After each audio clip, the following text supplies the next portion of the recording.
Hello! Maybe. Who knows? If you can hear me and see me, say hello in the chat. We've been having some technical issues, let's put it that way. Very embarrassing after I spent a lot of time bragging about my fantastic new internet connection. Oh dear. Yeah, so if you can see me, let me know. I've got green lights everywhere. Well, let's not make myself a liar, let's check that out. Yes, I have excellent connection apparently. If nothing else, this has helped me diagnose a fault that I wasn't quite sure about. There he is, AV good, video good, yep, that's what we wanted to see. Excellent, thank you everyone. Let me put that there so we can move that there and put that out there and put that down there. Right, welcome everyone to the Friday night live stream. It's been tough going getting to this point. So, no 4K, no, sorry Aquarium Daily, we haven't. I realised about 5 minutes ago, I went, oh, I was going to do 4K, but, oh, sorry, I thought I was refilling some tanks. Realised about 5 minutes ago that I was going to do 4K and I couldn't figure it out quick enough in the OBS settings how to do that. So, normal quality, but I have got about 600 and odd megabytes to play with. So, you know, if anybody wants to chat, jump into the stream, join on the Discord server and we'll bring you on as I get... No, we won't. No, let's not get carried away. I'm not set up downstairs on the laptop for that. I am on the big computer, so maybe we'll do that another time. Either way, it looks clearer than normal. Thank you, Scott. It should do. We have lots of bandwidth to play with, so if you've been following the channel for a while, I've been putting up with pitiful speeds down here ever since we moved. And on Wednesday, I want to say, we got upgraded to full fibre, so I've got gigabit internet. It's not quite got up to gigabit internet yet, but plenty to play for. So all the kids can go on their Xboxes, the wife can watch the Netflixes and the Amazon Primes and all those kind of things, and then I can still stream at a reasonable quality, and I can probably get guests on. So one of the questions for tonight is, we've not had a guest for a while. The last time we tried, we had Brandon from Coldwater Aquatics, and it was so choppy, it was just unusable, and that was all down to me. It was down to my internet connection. So maybe we should get him back on and give him a fair crack of the whip. But is there any other... I was going to say celebrities, but are you a celebrity if you're in the fish world? Is there any other fish tubers that you would like to meet, learn more about, hear ideas from, discussion, debate, all that kind of stuff?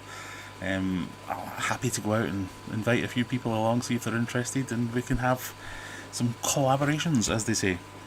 But other than that, bear with me a second while I just sort out the chat, because it's not working properly. But that should do it. And then if I click this button, there we go. Hello from Mum. Hello, Mum. How are you? Hope you're well. I was going to phone you for something, but I can't quite remember what it was now. Maybe something we can discuss offline. Anyway, hope you're well. Let's see, where have we got? I bet you the first 300 lines are all... What an idiot, you can't work a computer. No, if we scroll right back to the very end. Hi from Doncaster. Hi from Sheffield NJW. Nice to see you again. Bunny Viper Aquatics from Oklahoma. Brilliant. Welcome. Lancashire for Simon. Mini says hello. From Sheffield, I imagine. Or Rotherham, is it you're from? North Yorkshire, Dead Boy 1. Silver Surfer's here. Hans is here. Kaylee's here. All the regulars are making their way in. As Scott says, make sure you hit the like button on your way in. That would be very, very useful. There is no entrance fee. There's no hard sell on super chats and join as a member. That's great if you want to do those things, but you know, just smash the mic. A wee like or even a dislike. If you can't stand the sight of me or the sound of my voice, it's like nails on a chalkboard. Tell me you don't like it. Give me a dislike. All useful feedback. Rockies. Aquarium dailies and the fish vets and hands up if your internet sucks. Yeah, here we go. Yeah, it's my new gigabit internet.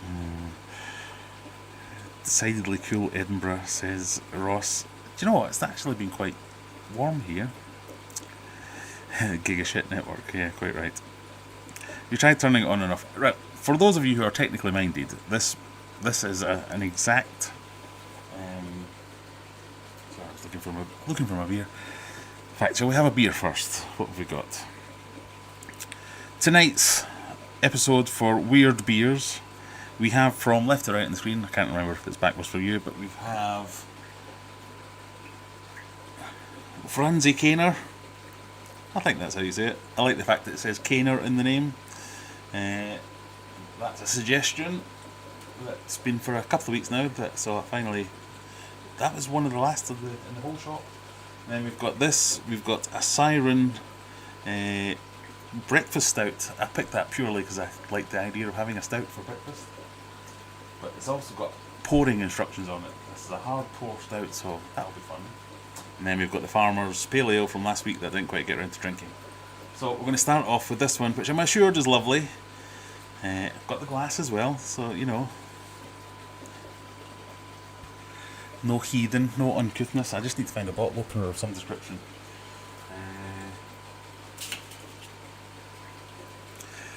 That'll do. So the Franzi Kaner is... So it's a white beer. It is 5% volume, so not ridiculous like some of the other ones.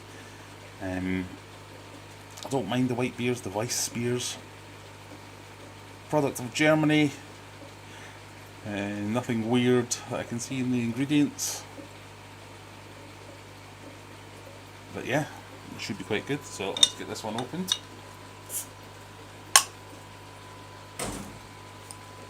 Even caught the lid. And now, you can all marvel at my bar skills. That you're all taking the piss out. I'm going to do this away from the laptop, because that's where it went wrong last week.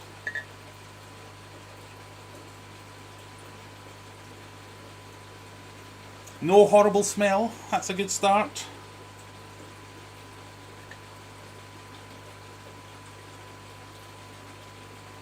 Nice light colour. This is encouraging. And I've managed to pour it without looking like a complete moron. That's not bad, is it? That almost looks like a professional pour. So, I'd even go as far as to say quite pleasant smell. Unlike, I just don't think I'm a fan of IPAs. It's not an unpleasant smell on them, but it doesn't entice for me. It's very much it's one of them, but at best it's going to be tolerable. Nice, this is fresh. I'm going to sound like a wine connoisseur now. I'm getting citrus notes. I don't know if that's a thing, but I'm definitely getting very much like, if you just cut into a lemon or a lime or something like that. I'm getting a little bit of that. So let's give it a swig.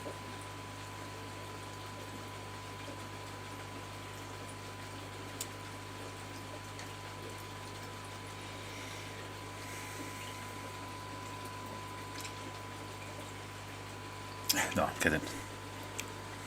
That's very smooth.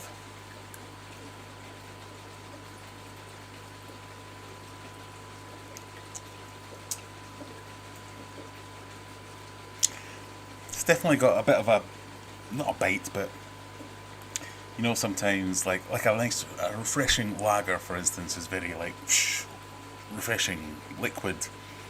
I'm going to now try and describe something that is obviously liquid as not a liquid, but it's got a bit of a chew to it. Does that make sense? But nice and very fresh, not heavy, definitely no bitter aftertaste like some of the other ones. Yeah, I think I could go on quite well with this.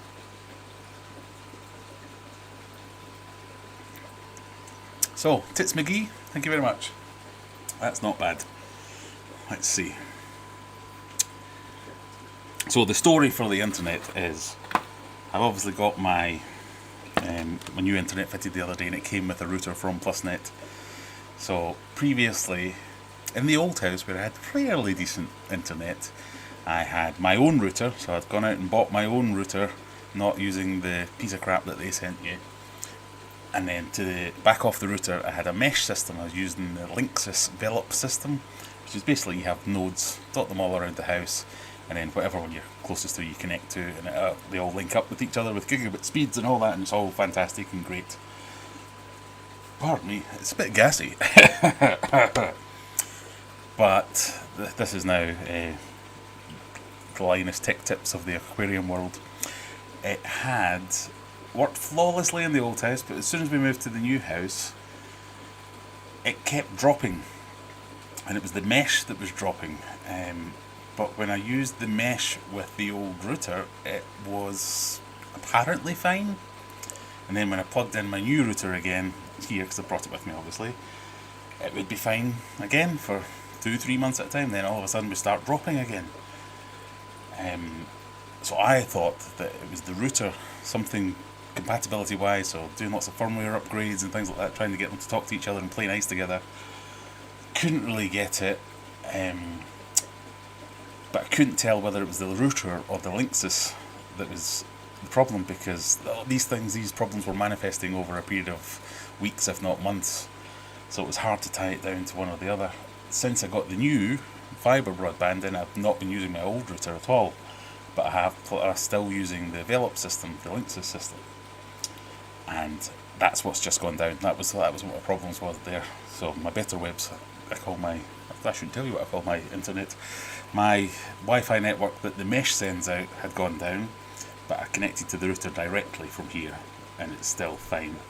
And even though I'm downstairs, quite in the garage, about a mile away from the actual router, I'm still got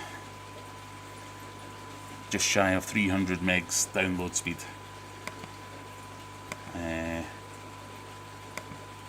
Even though in the middle of streaming it's going up to 400-ish download with a direct connection to the router.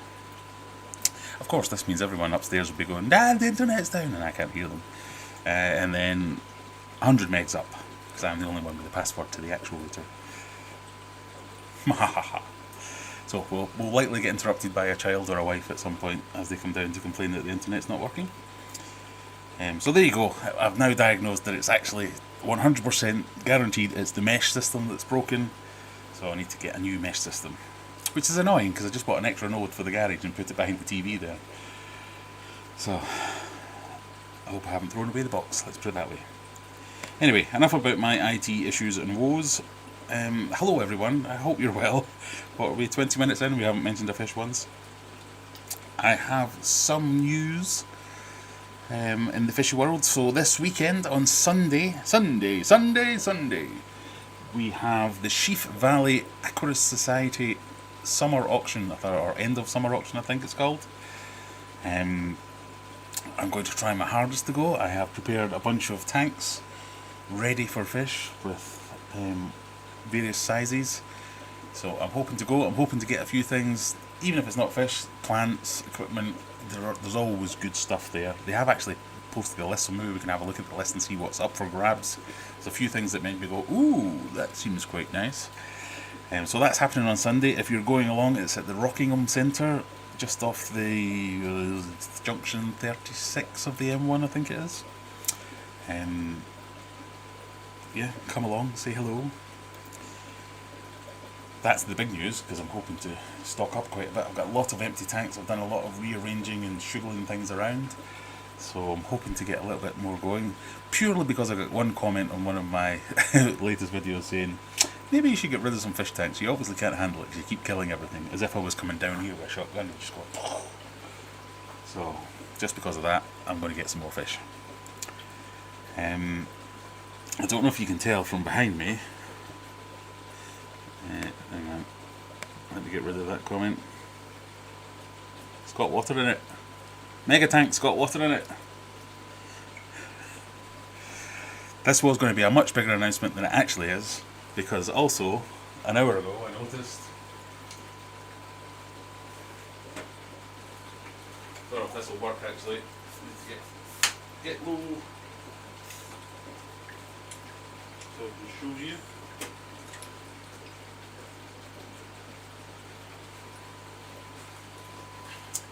But yes, Megatank's got water in it, but it's also got bloody lake's back. If I had hair, I would be pulling it out by now.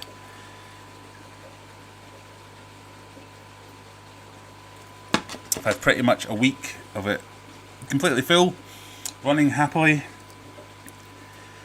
No sign of a leak. Was about to make a proclamation tonight that I'd cracked it and it was fixed. And yeah, there's a leak. I don't know. Basically, right in the centre of the picture, right in the corner where the wood goes a little bit darker, it's not actually leaking. It's not. There's no like spray or drip or anything. It's just seeping through the wood. So in that corner on the inside, what I had done was I had drained the tank completely, moved all the sand out. Well, I just moved all the sand to the back actually, and gone through. Pardon me. That is gassy. I've gone through with this stuff, which is the, what is it called? The Geotex, which is the liquid rubber textile. So you put this down all your seams and then you liquid rubber over the top of it. So I'd gone round that entire corner, put a load down there and a little bit off each axis as well. Over the come on Graham, use your words, think hard, over the silicone, so it completely covered the span of the gap, because liquid rubber doesn't bond to silicone, but it does bond to this, and this spanned the silicone, so it was like 2 layers of protection. So all I can deduce from this is that that's not where the leak is. So that's where the leak's showing up, but that doesn't mean it's not coming from completely the other side of the tank. So I'm almost of a mind to let it keep leaking for a while until I can trace that leak back through the wetness, because that is literally the only wet bit. I've been underneath, I've been around the sides, no other areas of wetness. But what could be happening is that's just the easiest bit to get a gap to. I don't think it is, but it could be. The leak could be like 3 feet in the middle of the tank, and that's just the bit that it's choosing to egress from. But I'm not seeing any wet anywhere else, so I really don't know. But I'm going to try and trace it. If I can't trace it, then that's it. I'm giving up. I'm just going to go and get a pond liner, sort it out. I did think about faffing about and putting down proper like fiberglass or epoxy, something like that. I'm just going to get a pond liner and be done with it. It'll be as good. I'll probably get a box welded one, so I'll get one that's made to size, and so I don't have any folds and flaps and stuff to worry about. Or I might be a cheap ass and just go and get a normal pond liner and cut it to fit. Haven't quite decided yet. I'm just going to see if I can figure this a little bit more. So I'm going to leave it to leak for a bit, because it's not leaking much. Certainly I noticed it about 3 or 4 hours ago. It's not, there's no pools of water or anything like that. It's just annoying. So as well as that, I've been moving some discus around, so I don't know if you can see that. I shall show you that in a minute. In fact, let's show you that now.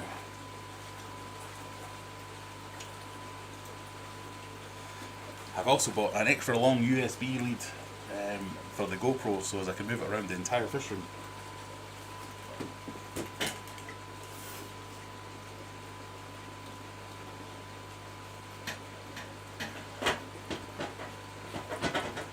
Oh no, I'm all stuck.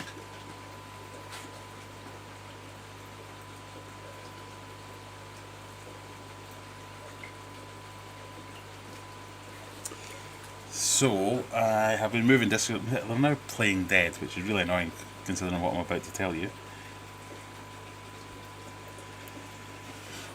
I've done some quarantining of the 2 different types of discus. So we've got the discus that I originally had, and then obviously I've got the other lot over here that was the ones I got from Dan. They've been in there a few weeks now. I'm making a video basically showing how you should quarantine discus, but straight away I screwed up, because I've had these out for weeks now in tanks right next to each other. I've been using the same hoses and nets and things to move things around. I've been terrible with biosecurity. Mostly, I have to say, because of doing weird beer episodes for the last few months, or weeks rather. So I'm kind of confident that they're fine and there's no cross-contamination issues anyway. So I've made a video that's basically saying, well, do what I say rather than what I've done. But I've gone through the motions. We're now on day 3, or is this day 4? I've finished anyway. They're fine. I'm ticking them off as no problems. All the cross-contamination issues I've ever seen have always shown up in the first 1 or 2 days, maybe 3 at a push. And we've not seen anything. They've been bright, they've been fully happy, eating, pooping nice dark poops. No clamping of fins, no darkening up, no hiding away, no skin issues, anything like that. So it's really good because I have got the floor laid upstairs. I have bought a new panel to fix the bottom of the fish tank. And this time next week I'm hoping to have that old discus display tank up and running with all these fish in it. That might be a push. I kind of want to scape it really nicely, so I might take my time off of that. But in general, we're ready to go, so lots of exciting times. I bought everything that I need to buy, apart from the plants and the substrate and all that kind of stuff. But we're almost ready to go. It's fantastic. So that's what I've been up to this week, as well as being possibly the busiest week I've had at work for as long as I can remember. Really unhappy clients, really in-depth security incidents to respond to. It's just been a bit mental all week, so this is very much my downtime. I am appreciating this rather delicious beer. Thank you for the suggestion. So let's see what you guys have got to say. Apologies when I look down here and see what everyone's saying.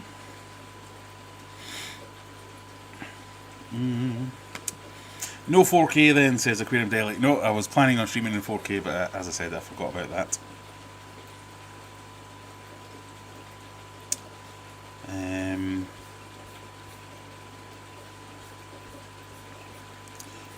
Where did we get to? Sorry, I'm way behind already.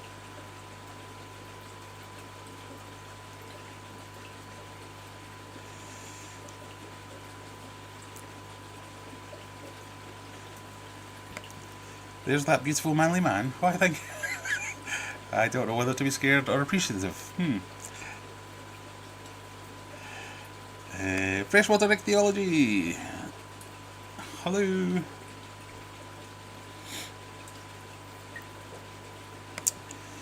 MD would be great. Now, see, I'm not sure whether you're talking about the drink, Mad Dog 2020 for my UK brothers and sisters. Many a Mum, are you still here? Many an evening spent in a park drinking bottles of Mad Dog and Thunderbirds and Merry Down Cider. Oh. Or do you mean MD as in empty fish tanks? Okay, I think we have to be a bit more realistic. Someone on or around my level. I don't think he would be up for that kind of thing.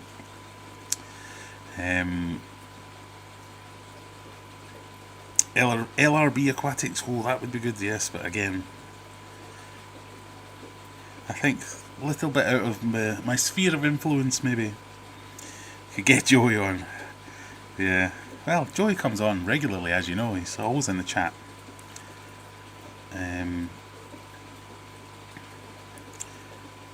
Yeah, that would be good to get Joey on. He did invite me on his podcast, so maybe, you know, I should return the favour. LRB would be good, as in the Aquascape MD, not just some random doctor.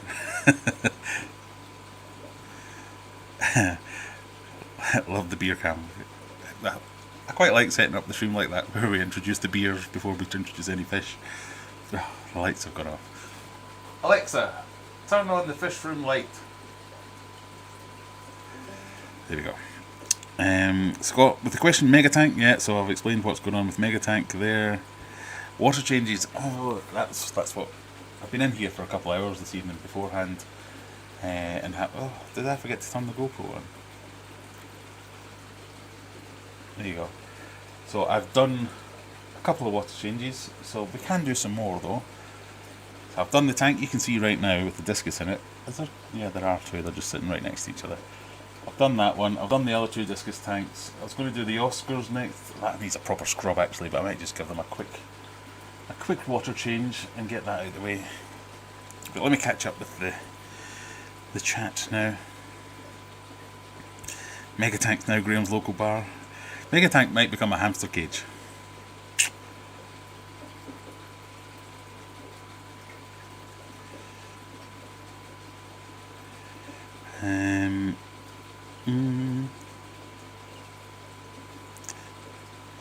How's the elephant in the room? I guess that's Megatank, so hopefully we've talked about that.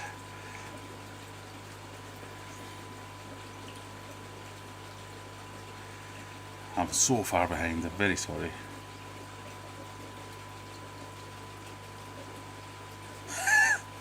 Sorry, I just seen a comment that cracked me up a little bit.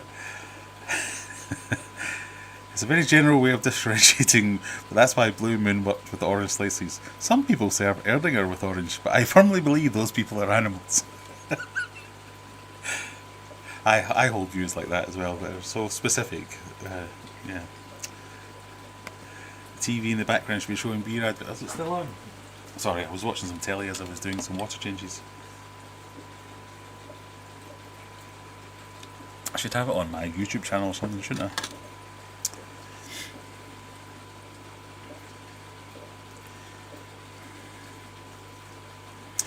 How many? I've just bought an 8x3 by 26 inch tank. 8 foot by 3 foot by 26 inch tank, I guess. With 6x2x2 sump from Wharf the other week from Wharf. Hopefully setting that up in the next few weeks as a brackish tank. Wow, that is a big old tank and sump combo. That sounds excellent. Especially dedicated to brackish. I don't think I've ever seen a brackish tank that size before. That'll be something else. Water works in strange ways. It'll be an issue one side of the house and show up on the other. Exactly, that's why I'm convinced just because it's come out in that corner doesn't mean that's where the leak is. And it could not be more watertight now, so it's definitely somewhere else. I just don't see a way of doing it. Hi Paul, hope you're well. I think Pictic would. Would what? Oh, come on as a guest? Yeah, maybe. I don't know. I make all these big proclamations like, oh yeah, we could get some guests on, but I would be a bit like, I don't know if I'm a good interviewer or not. So I probably need to ramp up into it, because some of these guys, they're proper experts and proper fish geeks, and I'm not that kind of fish keeper. I mean, I know a little bit about a lot of things. I don't know a lot about many things. What am I trying to say here? I guess I have the most fun for me is hanging out with other fish keepers who are just like generally up for a laugh, messing up. That's why I used to enjoy going over to Fisherman Aquatics, because although it was very serious business of, well, let's look at some fish and buy some fish and all that, we would piss about and mess about there whenever we were over there. That's what I enjoy more than anything else, is just messing around. Not to say I'm not interested in things. I watched a stream the other week, or was it last week possibly? In fact, with freshwater ichthyology, one of our viewers this evening in the chat.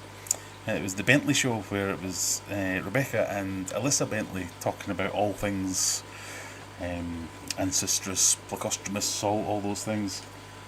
And yeah, it was, a lot of it was what I would have, I'm trying to think of a way of saying this without being rude. A lot of it was very niche, specific information about a very niche subject. I tend to gravitate away from that, but I found that quite enjoyable, watching and learning a little bit. The problem with me is I learn those things and then something else takes up that space in my brain immediately and I forget them all. So I only pick up little bits of it over time. So I would love to have those kind of conversations as well with somebody that was really knowledgeable, but I feel that I lack the interview skills or the conversational skills to get that through in an entertaining way. So it would need to be somebody, maybe we should have like a group where we can have multiple dynamics working. Ooh, I'm thinking out loud here very much. Because I feel when you discuss that level of information, so when someone has loads of knowledge, it's very hard to impart that on other people unless it's done in an engaging and easily consumable way where it's more of a discussion, a back and forth. But if I'm there with some bloke that knows encyclopedic knowledge about fish and every single genus and subdivision and how it all works, and I'm there going, I like the blue one, oh. That's just, there's too much distance there to get anything that can actually be of any use to anyone. So it needs to be someone who has, what am I trying to say? They don't have, so people who themselves have that level of communication skills where we can find an equilibrium, an even balance maybe. Or maybe a third or fourth person in there so we can bounce ideas off each other. Now that I've got hundreds and hundreds of megabytes of internet, I'm sure we could do that. Yeah, but anyway, that's what I'm thinking about.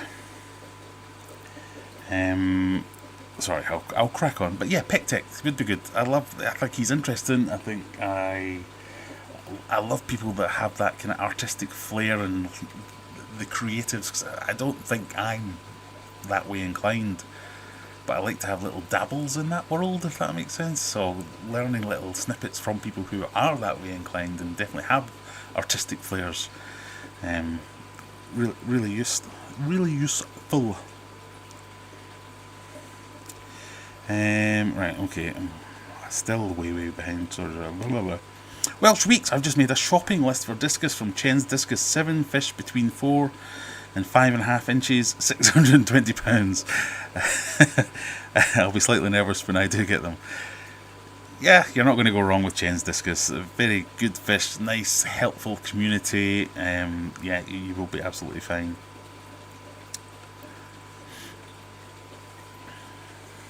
Skiller, I did a water change yesterday and lost the discus within 3 hours. Oh dear, sorry to hear that. It began swimming erratic and curling up. I think it's due to not using an HMA. In your opinion, is an HMA essential for discus? No, not at all. It's essential for my laziness.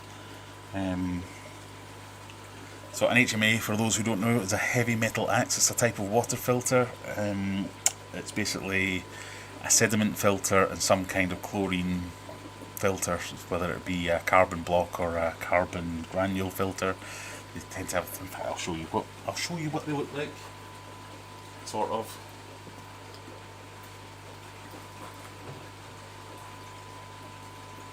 So that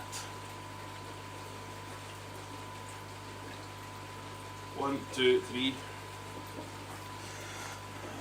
That there under that jumble of wires is my HMA for the fish room. So it's 3 canisters, 3 tubes, what do we call them? Cartridges.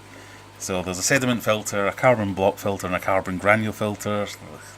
It's like Xbox versus PlayStation as to which filter is better or which cartridge is better, but it basically removes the nasties from the water, so you don't need to add water conditioner into your water when you're doing water changes.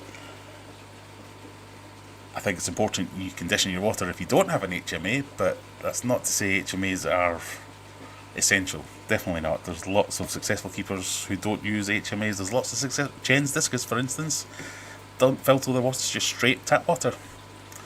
Straight out the tap into the water, and that used to be hard London tap water.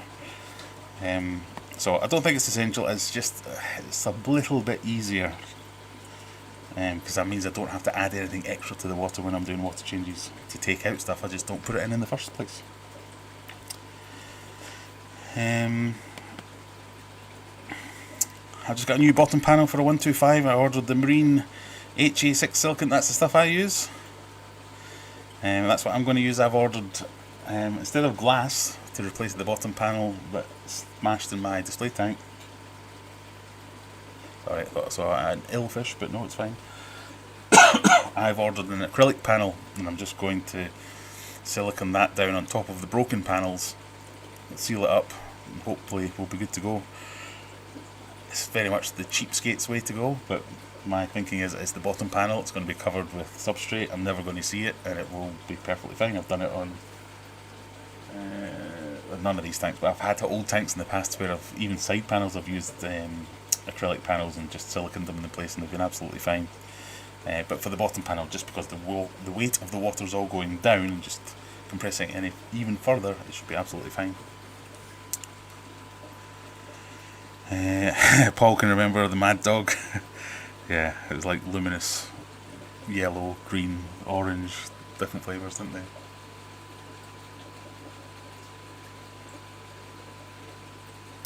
That was very nice. When are you getting more Artemis in stock? I want to order, and none. Sad times. It's in the country. I ordered it about a week ago. It comes from Germany, so it's currently sat at customs, waiting for me to pay 70 quid towards the customs and import fees. So it should be here early next week. As soon as it arrives, I'll do a post, but I'll update the website. Yeah. Thanks for setting off my lights. Oh, I'm terribly sorry if I've turned everyone's lights off.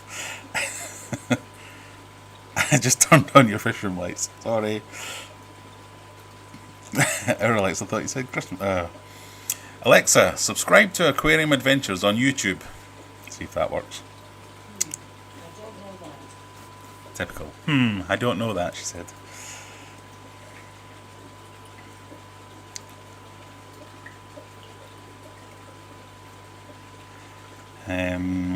Could it be condensation or just the remaining water from the old leak? I don't know. I don't think so, because it's been dry for a good couple of months. Are mega hamsters called chinchillas? Maybe they are.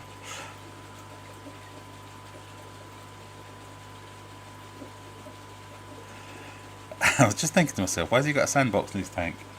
It's the filter sponges. Yes, it's one of those in-built under gravel filter type things. MD 2020. Just wish I could remember the nights I've lost to that. Is it a Scottish thing? You don't have that many beers when I visit you, says Robert Kerr. Thank you, Dad. I do. These are extra ones. These are paid for by the stream. My audience wants to see me drink beers. I have to get beers in. So that was, what was that one called? That was the Franzikaner Weissbier. That was very nice. I would get that again. I'd go as far as to say I enjoyed that. All the other ones, they were kind of... The best was just barely tolerable.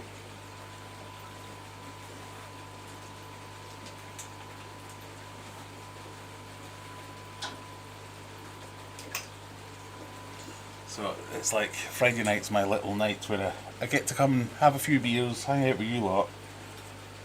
That was like 4 or 5 weeks in a row where all the few beers was minging. I'm not enjoying it. There's no point doing it that way.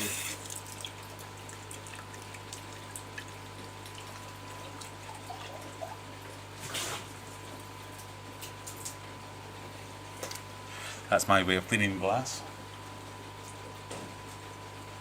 So, dilemma time. I don't know whether to go for the Siren Stout or the Farmer's Pale Ale. I know the Farmer's Pale Ale is fairly nondescript and inoffensive. Should I get that out of the way before we start on? Yeah, let's do that.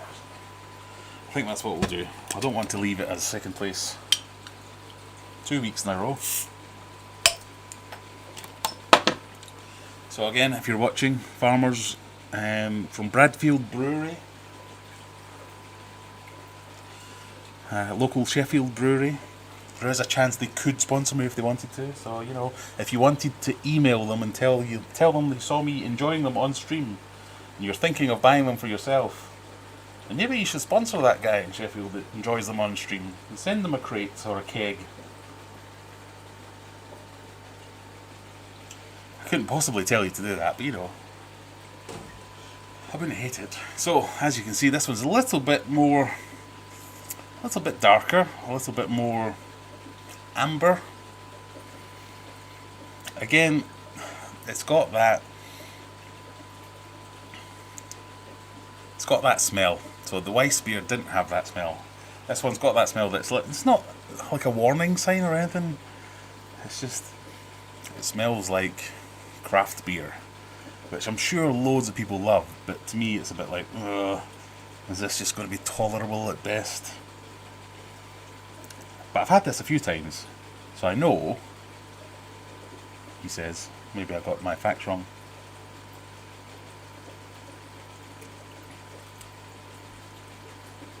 That's actually quite fresh as well. So, taste-wise, I would say that's fairly similar to the Weiss beers. Not quite as light or refreshing, but it's in the ballpark. So very similar, just a little bit more hoppy. Is that a thing? Is that what people say? A little bit more hoppy and more hoppy smell. But almost enjoyable. No, if you fancy sponsoring me, definitely enjoyable. Drink responsibly.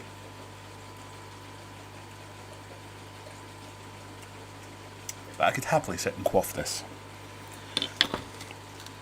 Anyway, where do we get to? Dad, next time you come down, I will make sure we have a plethora of craft beers for you to enjoy. People keep giving me super chats and things to buy more beer, so by the time you come down again, I'm sure we'll be there.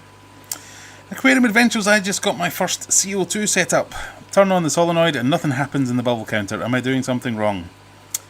Well, yes, because something should be going through the bubble counter. This one's gassy as well. Turn on the solenoid and nothing happens in the bubble counter. Am I doing something wrong? Well, there's a million things that could be going on here. Join the Discord. I'm sure someone will post a link to the Discord server and post some pictures, because we've got a few users who have done CO2 fairly recently and gone through some setup pains, trials and tribulations. But if you post a picture of your setup on the various bits of equipment, we'll be able to diagnose that a little bit better. Sometimes, for instance, I have one bubble counter that has a valve on the bubble counter, so you can turn it off because it's like an external bubble counter, and then other ones, they just go through the bubble counter, so you have to see that. Or there might be a needle valve before the bubble counter but after the solenoid, so there's 100 reasons it could be. We just need to have a look and see what's going on. Paul McCarthy says, hi Graham. Hello Paul, again. I'm sure I've already said hello to you, but anyway, hello.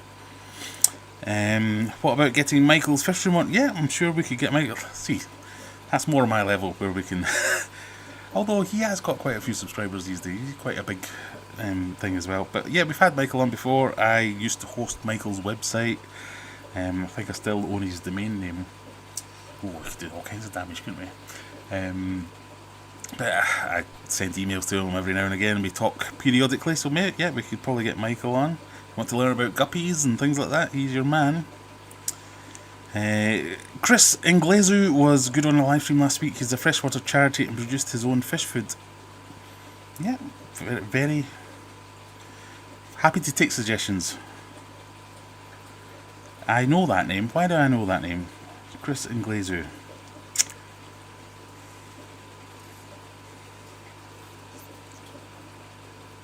I don't know. I do know that name though.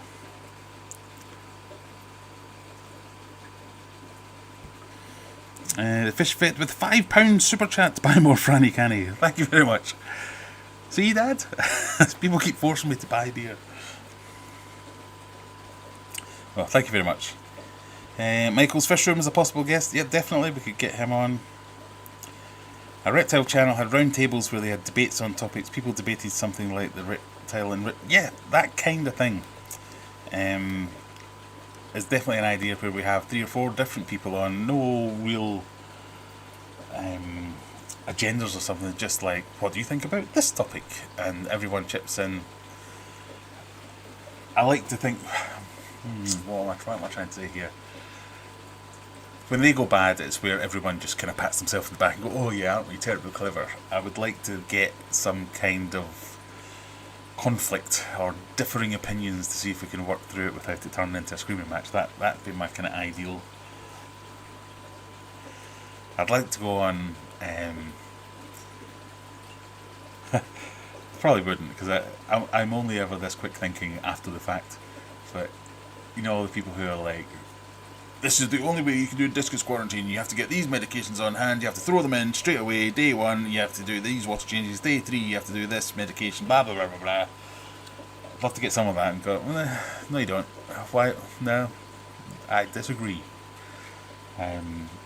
It's one of my biggest bugbears is the authority with which it's stated is when someone will say something along the lines of, my fish is like, swimming to the left a bit. Someone will jump in there and you need to get antibiotics, you need to get Metro, you need to give it a salt bath for 3 hours, then you need to put it on a 7% potassium permanganate solution, and you're like, what?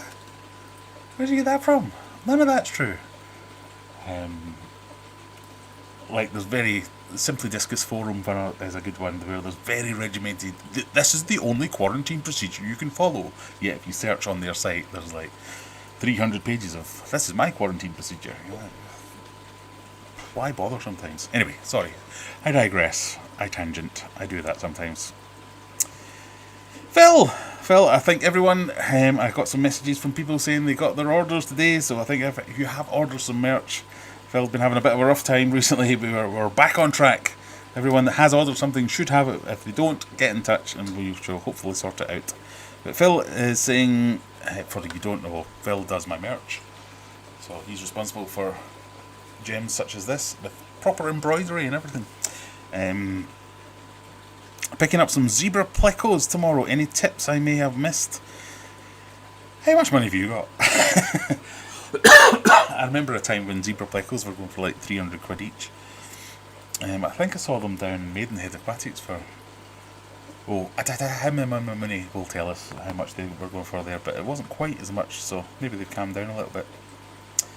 And I don't know, is the honest answer. I don't think they need any special considerations to care or anything like that. They just look funky and cost lots. Oh, Scott! I found a bottle of Bucky in my cupboard. Do they have go-off dates? I'm sure they only age like a fine wine. As Fishfit says, I don't think Bucky goes off. I just think you get angrier the older it gets.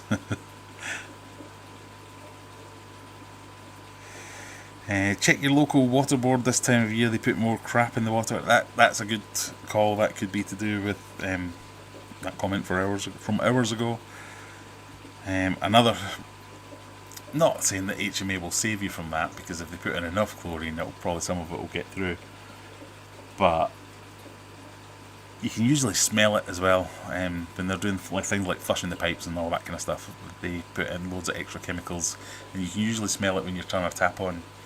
So if you wanted to be doubly safe, use an HMA and then age your water as well. So you use an HMA and use that to fill up some kind of storage, a water butt or a container or something, and then you can check that water and make sure it's fine before you then put it in your tank.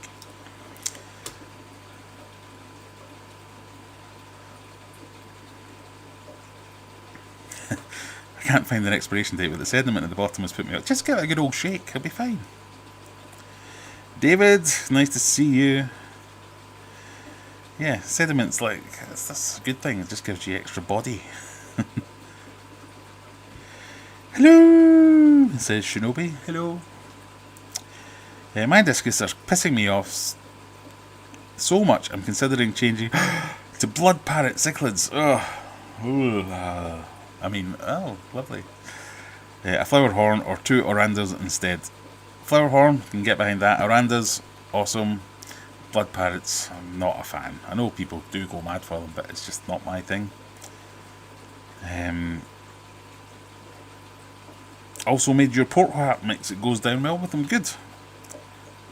Glad to hear it. Well, monster fish would you keep if Megatank works out? Well, I'm planning to keep my Oscars in it when they grow up a little bit. I also have my golden som. Shall we get him on the camera? In fact, we've not said hello to Humphrey yet.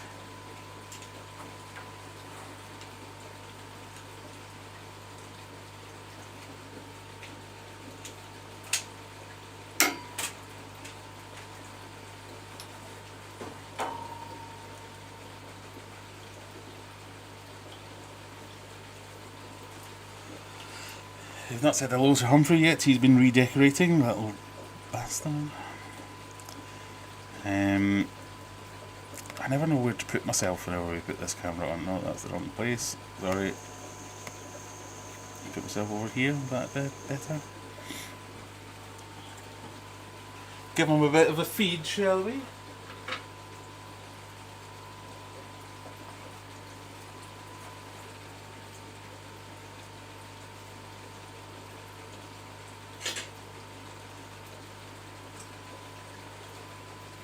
You missed, you idiot.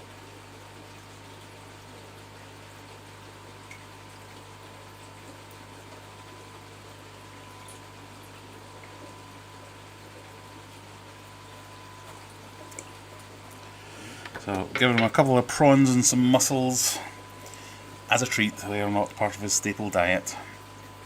And Humphrey had a visitor. So, you know my steakhead debacle? The gold Som. Am I saying that right? Sawam? The one that's not what it was sold as. He jumped out of that tank as well, so I was brilliant. I'm like, what the hell is going on with this tank? Is it some kind of electrical current in the water? It's got my testicles out? No, it's nothing like that. But he jumped out of that tank into Humphrey's tank through the same tiny little gap. So I came down and I was like, oh my god, Humphrey's going to kill it. But they were quite chill. I mean, he did chase it around a couple of times because I think he thought, the human's here, I'm going to get some food now. So he was trying to get rid of them, but they seemed to be getting on alright. So I don't know if that might mean that they could be mixed at some point. But anyway, I've got the Oscars, I've got the Gold Som, I did have the Giardini Arowana. I have had thoughts about other larger cichlids, some potentially stingrays, potentially arowana, potentially other more aggressive fish. I really got quite taken by Fishman Aquatics again had a Temensis bass. So all that peacock bass kind of thing, they're kind of awesome, those fish. So things like that. But because it was pissing me off so much that it kept leaking, I'm quite proud of myself. I've just not thought about this for a good couple of months, and it was only the last couple of weeks where I thought, right, let's get this fixed. And I thought I'd cracked it until today. But no. So, don't know, still up to it. Pardon me.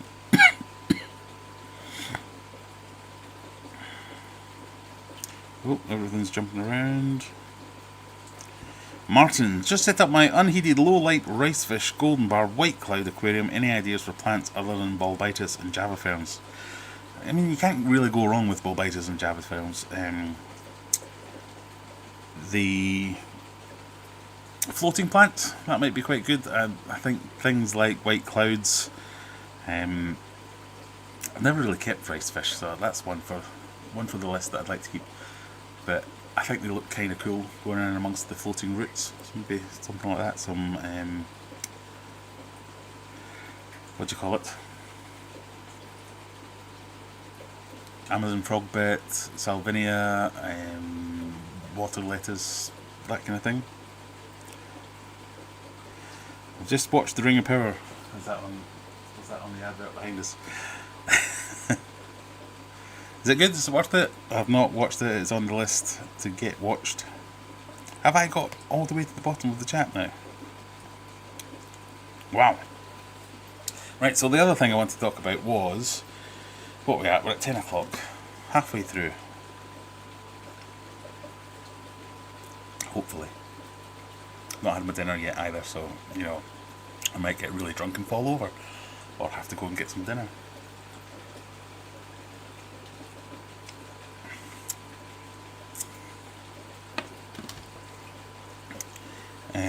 Or am I even still live? Let's see. Yeah, appear to be.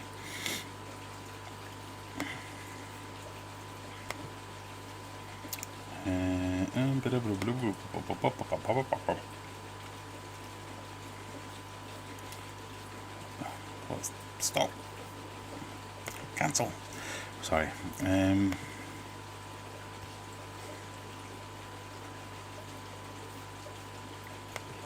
So, the auction, fish auction.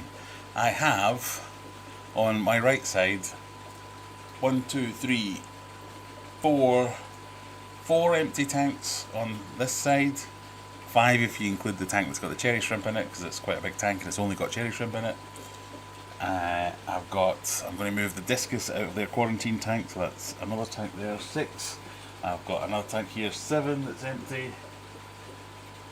So I've got at least 7 tanks and more that I could set up if I wanted more. So I'm hoping to snag a few bargains. But they published a list of the fish that they have. So let me see if I can share this with you. Maybe you can make some suggestions over what I should be looking for to buy at the auction. So hopefully you can see that now. It's the Facebook page for Sheep Valley Aquarium Society. So this was published like a week and a half ago or something like that, so there's more that's going to be on the list, but these are the things we know should be coming. A list of some fish and dry goods that are intended to be brought to the auction. As sellers advise us, I'll add more to the list. I will do my best not to double list any fish, so there may well be more than one seller bringing the same type of fish. I'm now going to read at you a large. I mean, you could read it for yourself, but in case you're on a small screen or whatever, listening to this while driving or whatever, we've got Bristol Blue Endlers, Scarlet Endlers, El Tigre Endlers, Peacock Endlers, Mixed Endlers. Endlers, I'm a big fan. I like dicking about with Endlers. Let me just add something back into here.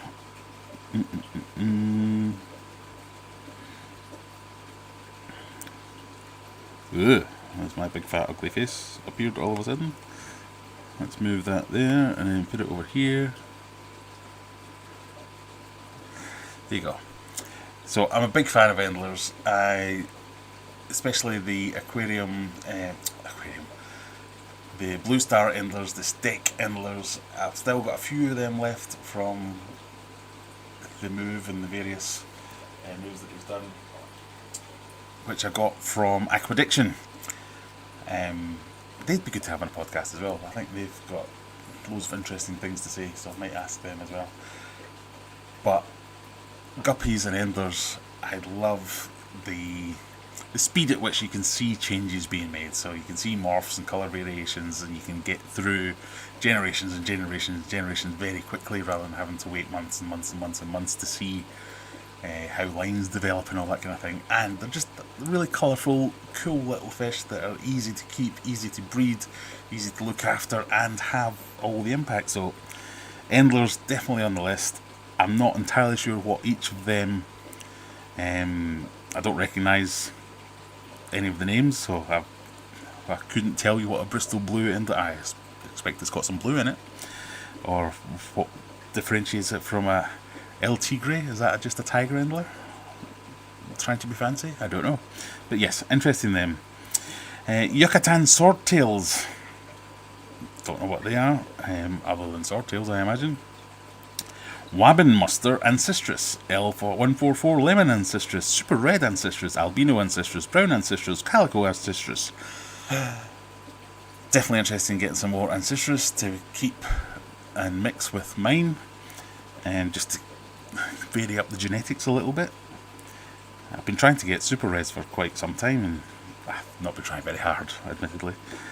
Hyala Azteca Shrimp, don't know what they are.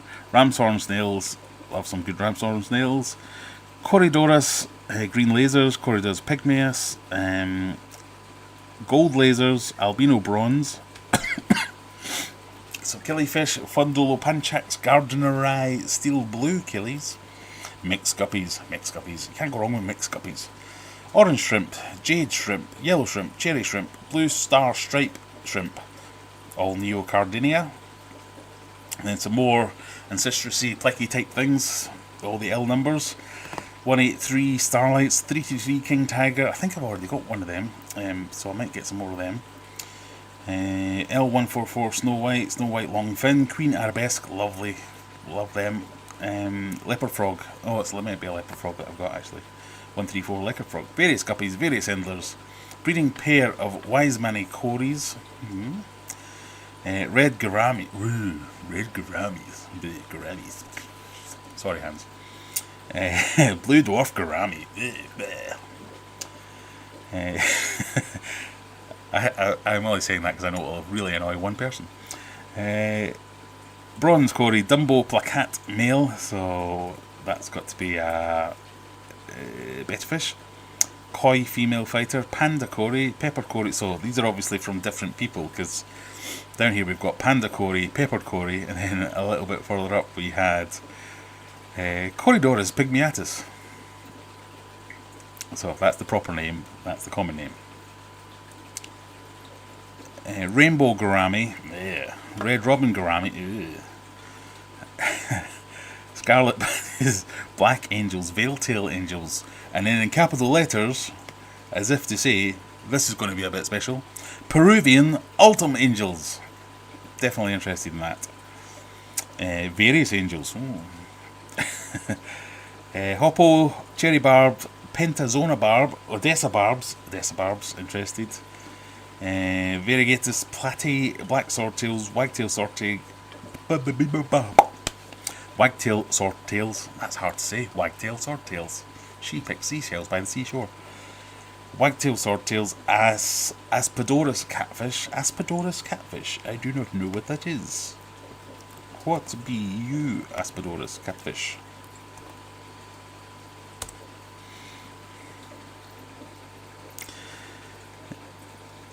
Looks like a big Corydoras, which is just going to alienate hundreds and hundreds of people. What page was I on?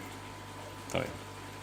Harlequin Rasbora, Cardinal Tetras, Breeding Trio, Purple Spotted Gudgeons, Grandinus Metallicus, don't know what that is, Super Blue Kerry Tetra, oh, Super Blue Kerry, is that what I think it is? Did not see that.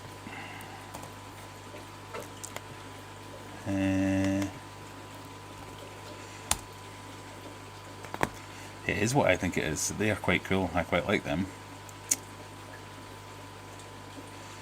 Might have to get myself some of them if there's a big enough group of them. I don't want like 6. That's the only problem with some of these things. You're like buying. When guppies is just fine because you know you're going to have a million soon enough. But tetras, I don't think work unless they're a big massive group and they make some impact. Like the Congo tetras, if I only had 6 of them, I'd be a bit like, yeah. Because that's what I've done in the past when I've had 6 and it's just been a bit pathetic. But when you get 26, that's a show. Zebra Danios, Glowline Tetras, Kerry Danios, more Kerry Danios, Galaxy Rasbora, Assassin Snails, Galaxy Rasbora, Celestial Pearl Danio, Potato. Definitely interested in getting more of them again.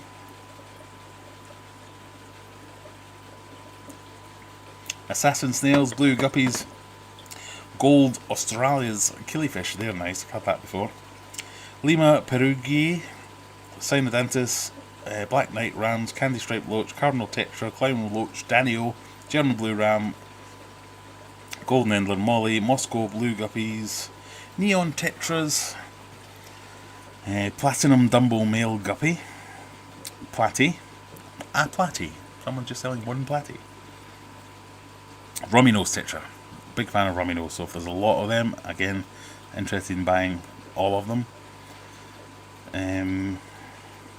Albino Hoppo Thoracatum Catfish, 2.5 inches. Yo-Yo Loach, 12-inch Fire Eel. Now, if Megatank wasn't leaking. Ooh.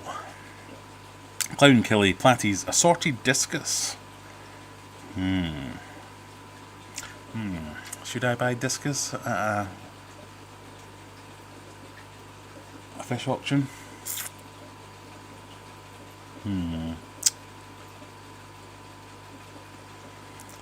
Fish tank in a bag selection of tetras. I saw this earlier. I was like, what does that mean? I think that just means if you have a small fish tank, you can just buy this bag and it will fill your tank. Pakistani Loach, large and XXL outdoor goldfish. Various fish tanks up to 3 foot length. Pond plants, arrow system, manual electrical timers, bags of guppy grass, nets, slate caves, filters, pumps, carpet moss, pond lily, LED lights. I might buy some lights. I do need some lights. Hygrophila, Wendelove, plant, agawafers, but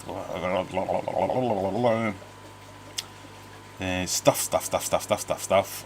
So as you can see, just lots of stuff basically.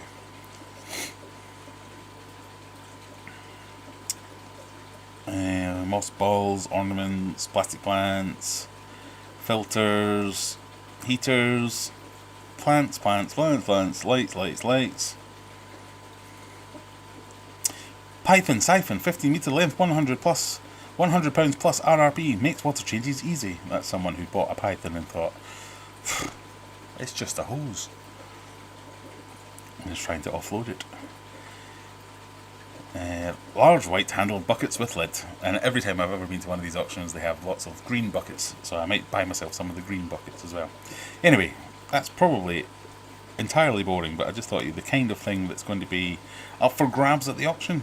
I've seen some fish auctions and been to some fish auctions where it's been like, yeah, we've got 4 bags of fish to sell, and that's it. And I've been to some, like the S-Bass ones, which are, people come from all over to attend this, and I met some guys from some Scottish aquarium clubs and societies, like the last one I was at.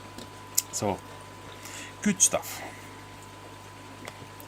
If you are fancying coming along, I think it's only something like £1 to enter.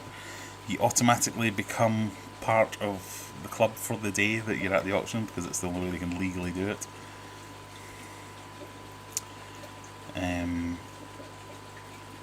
So even if you just want to sit and watch what's going on in the background, it's fun. They usually have, or they used to always do it as part of like a show or something like that. They had, I think the last one I went to was a couple of years ago now. It might have been like the British Betta show, so they had the Betta show and then they had the auction after that, so they had a bit of like an open day, so they did the show and then they had a load of tanks where you could just go and look at loads of different fish, and then you had the auction afterwards. It's great. So it's the thing that convinced me, oh yeah, fish clubs, great idea. It was very cringe, because last time I went, I had a couple of people come up and going, you're that guy off the telly. And I'm like, I'm not on the telly. Yeah, you should, blah blah blah. Which I've still, to this day, have no idea how to respond to that. Like, yes, no, or what? Don't be put off if you do see me. I won't bite. You can come and say hello, that's fine. I'm not like a superhero. I have no special powers. I'm just a person, so don't expect anything to happen. I've had a few people come up to me in fish shops where I've been down. They've been like, "You're that guy off Aquarium Adventures." I am, and they just stand there and look at me like I'm expected to do a wee jig or something. I don't know. It's a very strange experience. Anyone have any experience of keeping giant snakeheads? No. I don't know how to say no in any other way, but it's something I've been interested in. That was one of the contenders for MEGATANK here, is the giant snakeheads.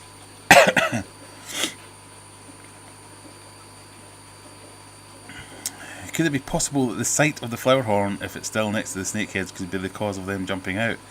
I think the cause of them jumping out is because they're snakeheads and they try and jump out. It's like they're almost programmed to do it. I don't know. I think I just didn't have enough cover. I mean, there's loads of floating. In fact, I was going to show you that, wasn't I? Let's do that.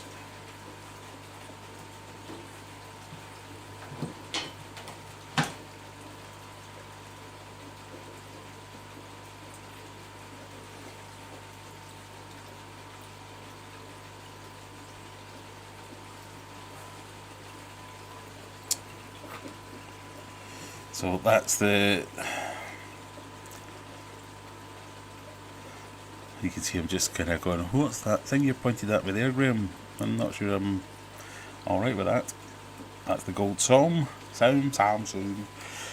He or she, I'm pretty sure it's a he. So you can see all these floating plants at the top, but I think it was just too little too late, and that's why the snakeheads didn't like it.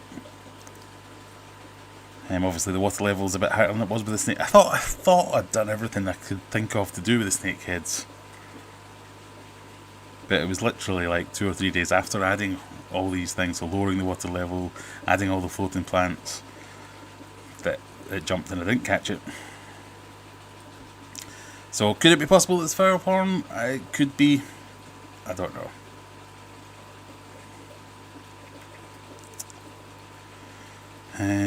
Maybe with two ways. I have some OB. I always think of that like OG gangster thing. OB peacocks if you'd like some.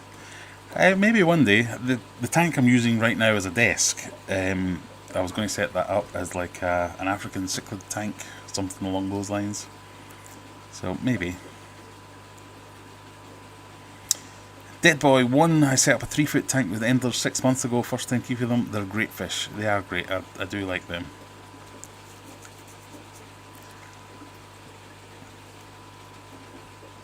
Aquarium Daily, it's had enough. Good night, sir. Hope you're well. Phil's got a ton of super res. Maybe I'll need to come and visit you, Phil.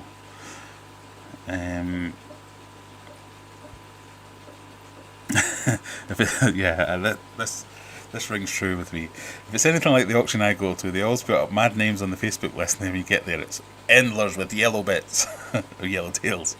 Yeah, I've seen that.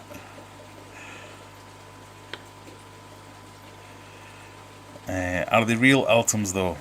Chris Inglesu. Is that name again? I do know that name. Why do I know that? Actually knows a lot about that, but from my understanding there's an undescribed species that looks similar. Yeah, isn't there the... Is it the Peruvian ones that are very similar looking that are not quite the true ones? I don't know enough, to be honest. Aspidorus is in the same subfamily as Corydorus, usually smaller-ish. Newcastle Fish Auction is on the 9th of October in Gateshead, if anyone's local. There you go. Silver Creek had to run to the supermarket to buy some beer because he was damned if I'd let an Englishman outdrink me. Well, you have no idea how offensive that is, for a start. I'm no Englishman, sir. And I'd be damned if I'd let an Englishman outdrink me as well, so I don't know whether to be on board with you or angry at you. As a proud Scotsman, it's impossible for an Englishman to outdrink me. In fact, as a proud Scotsman, it's impossible for anyone to outdrink me. Anyone know of any fish auctions in Lincolnshire? I'm not aware, sorry. See Humphrey creeping into the picture there, and then the other fish ran away. They can't see each other. That tank is painted. That's weird. I was looking at snakeheads the other day and Maiden had to quit. Yeah, they had one. They had one jump out of the display tank. Yeah, that is what snakeheads do. They jump. That peacock came fronting. It's totally OB. I done effed up, yes. English. Sorry to all my English viewers. I mean, my wife is English. You're not that bad. Right, what else would you like to see? Should we feed this guy? I didn't mean to feed him.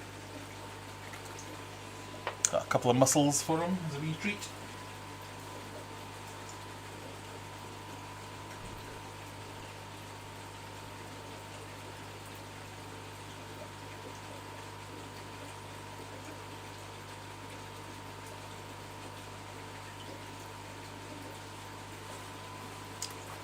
Cockles, not mussels.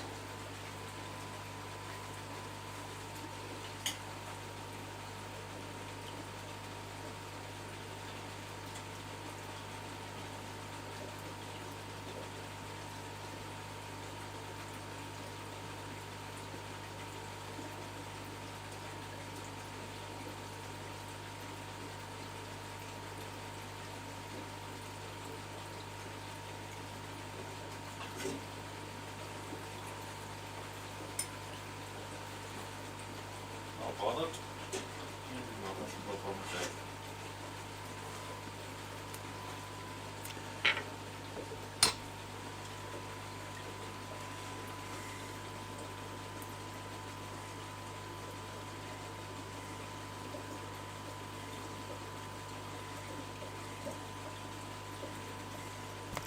At least she didn't say he was Irish.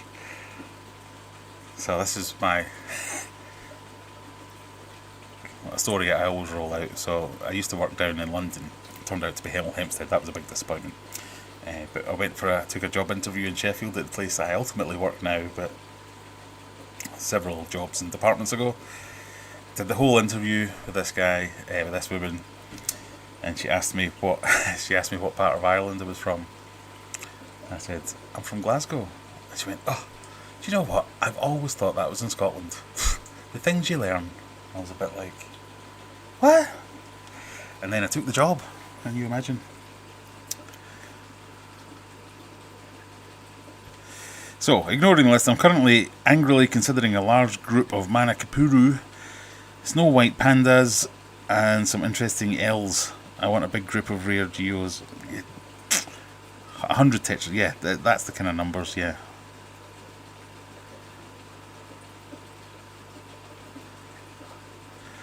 I think they can see each other. Yeah, that's what I saw as well. I saw that reaction there as Humphrey turned up and that other one pissed off.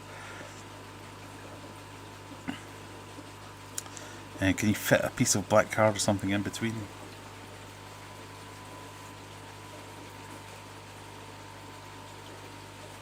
Yeah.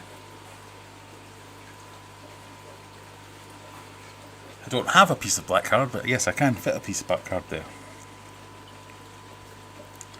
But I'm half Irish, so who's supposed to be offended?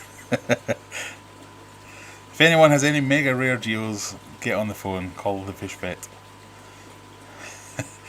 You can be half offended. Yeah, I like that one, Joe.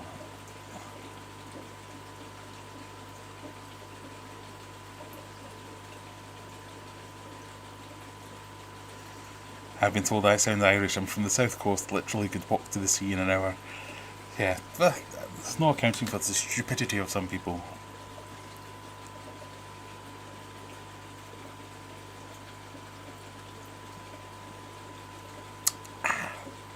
Refreshing.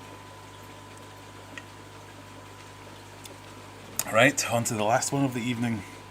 He's struggling with that cockle, isn't he? That a bit too big.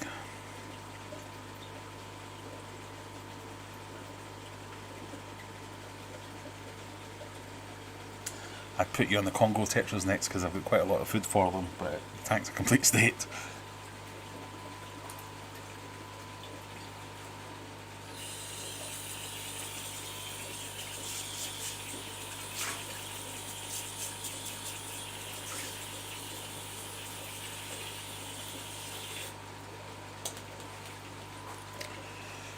Glass cleaned.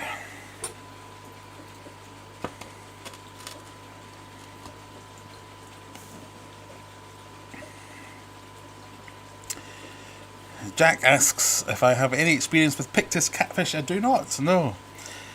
They're one of those fish they've interested me and also I've never really got into. So every time I see them I'm a bit like, nah.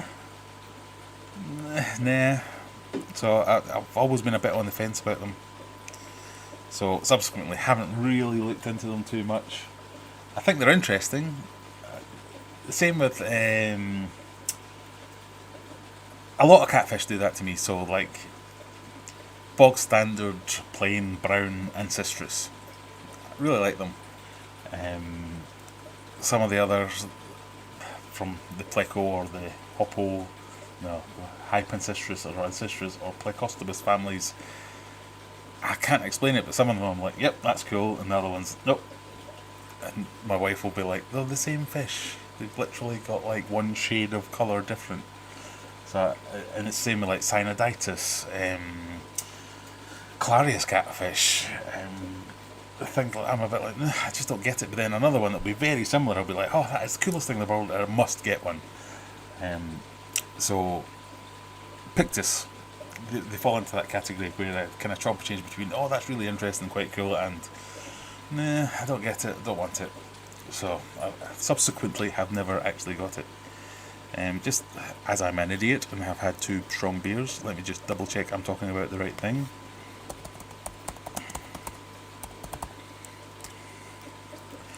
Yeah, so that is what I thought it was.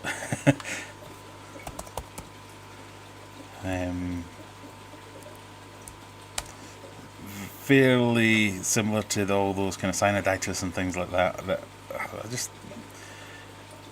I go with thinking they're cool and then not.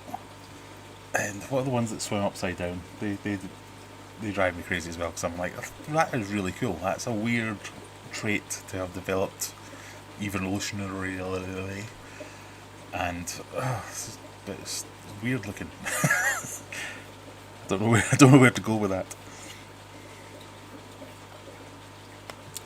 Right. Do you hear that? That's Humphrey's way of saying, "Oi, feed me." Sorry, what was I saying? What was I saying? Chat, that's what I was saying.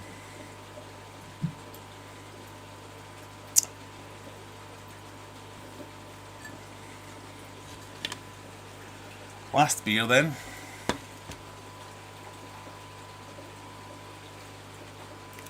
Which is this one. So it's a Siren Hard Pour Broken Dream Nitro Breakfast Stout. Now, they are all words I recognise. In a sentence together, I don't understand. But on the side here, there are instructions that say, this way up. And if I'm inferring this correctly, I'm meant to shuggle the can that way as I'm pouring it for a hard pour. Am I being trolled? I'm pretty sure that will just make it explode and massive head, but who knows. We're going to try it. So, hard pour. Oh, it's very brown. And all over my laptop.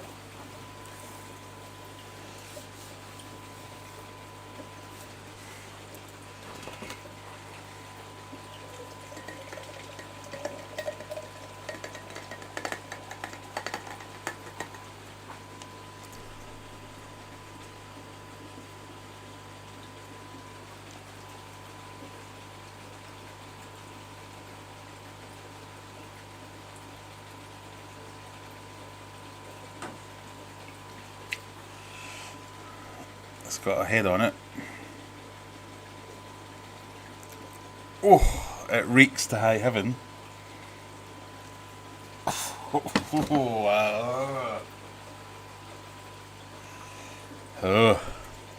Nitro Broken Dream has arrived. An indulgence of chocolate and speciality malt. Our flagship stout is smooth, uncluous.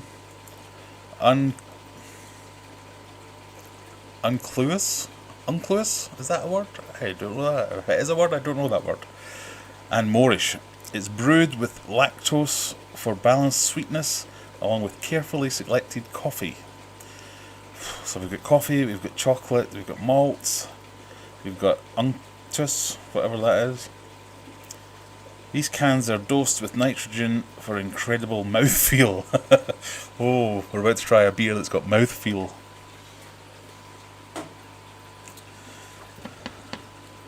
Okay.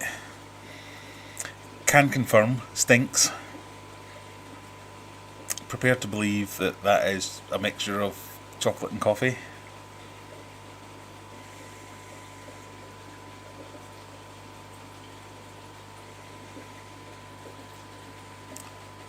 I don't know if I want to try this.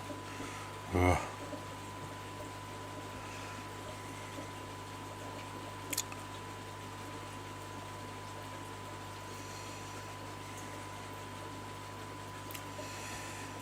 Cyaniditis nigroventis and many cyaniditis swim upside down. It's mental. It is mental. I don't get it. I've read about it and I still don't get it. But it's awesome. Oh dear. The Americans are trying to get British geopolitics under control here. I thought England was a county. It's not. I thought it was a county in the country of Europe. I think someone might be extracting the urine here. So Europe's the continent. Oh, then it's already getting strange. So, do we talk about Great Britain and Northern Ireland, or talk about the United Kingdom? But anyway, it's made up of lots of countries. So we've got England, Wales, Scotland, and Northern Ireland. And then within each of those countries, you have many counties making up the country, which is different from parishes, because we also have many parishes, which sometimes overlap counties. That's very confusing though, but yeah.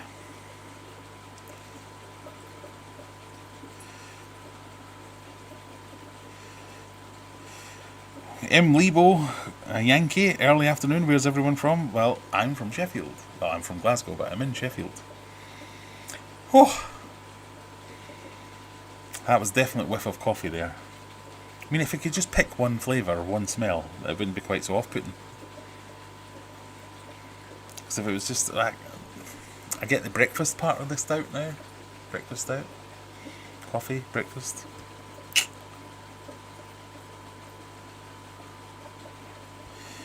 It needs a vent hole in the bottom or the top. Well, I think that if you're going to shotgun it, we need that, but I followed the instructions.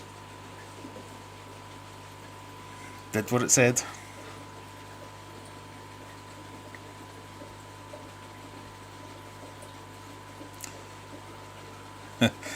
Sorry mate, I obviously hit my limit as an American before I even started to ever confuse you for anything. I'll let you off. I do live in England.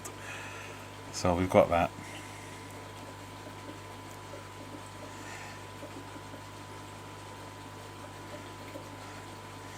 Yes, Joe was just trolling.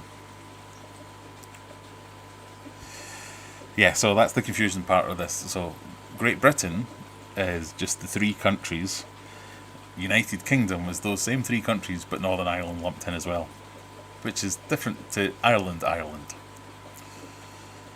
And a contentious issue, unless you leave it at that.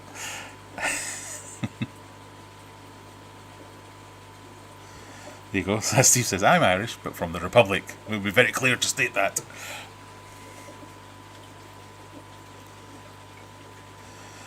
Show your Scottish side and down it in one. Oh, God. Impossible. I can't even do that with drinks I like. I mean, I can take big glugs, but no. Just drink it, says Welsh Freaks. I don't want to.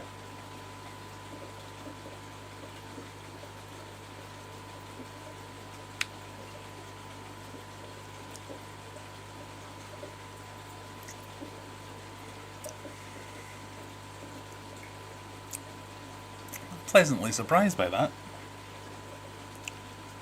It's not nice, let's be clear. But it's not as horrific as I thought it was going to be. It's got a taste of that. There's an aftertaste coming, but it hasn't actually arrived. It's definitely, as soon as you drink it and then with the smell at the same time, the coffee comes out a lot more.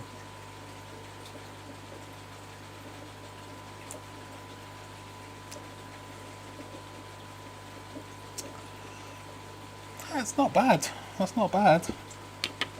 It's not good. It's not bad.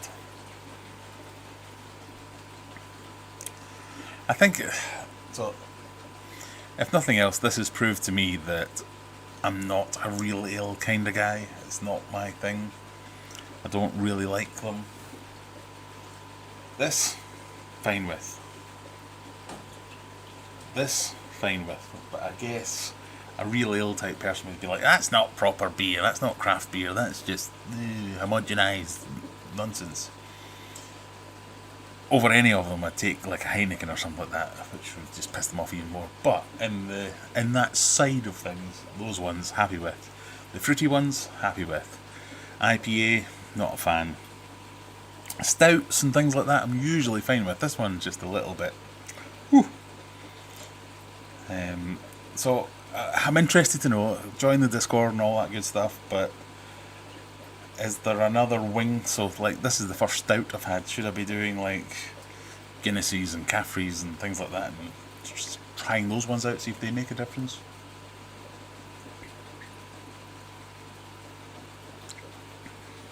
Gets better with every drink actually.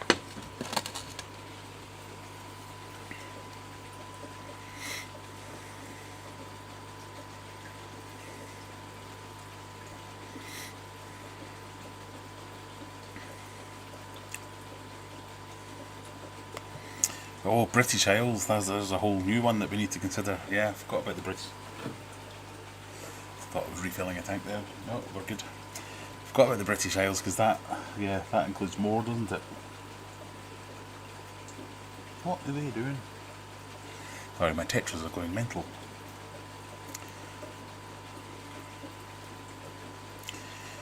Never gonna happen, never gonna happen, never gonna happen, never gonna happen.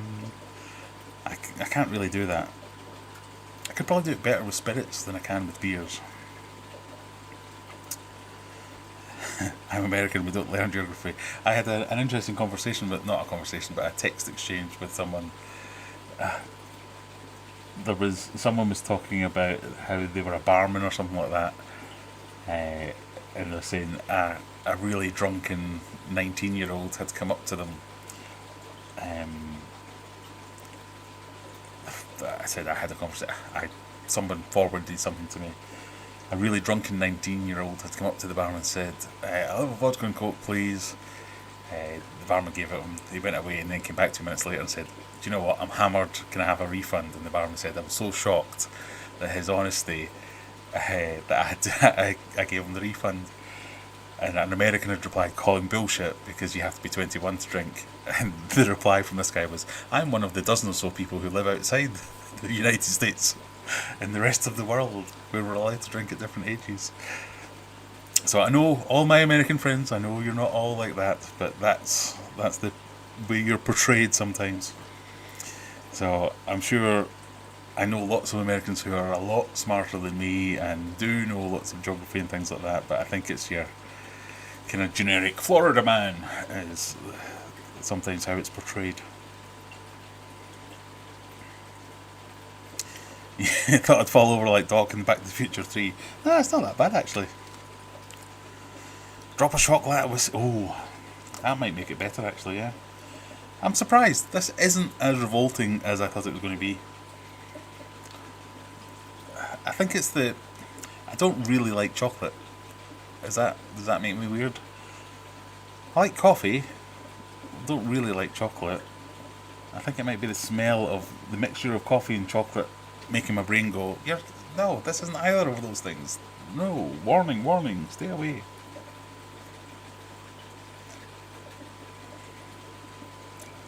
But then when you have it, it's fine.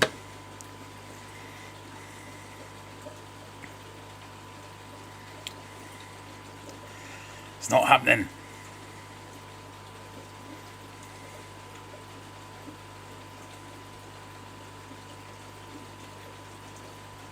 Oh, God, I'm miles behind again. How am I getting so far behind all the time?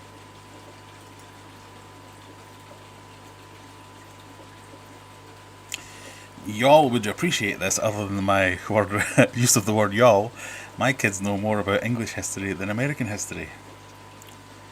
Really? I thought, well done, whatever education system, because I thought there was a lot of the complaints I'd seen was the American education system concerned itself with America and basically ignored, and that's why it produced lots of people that didn't know there were other countries in the world. So, good. No, that's not good. That's not the right thing to say. It's important to learn the history of wherever you're from as well as the rest of the world.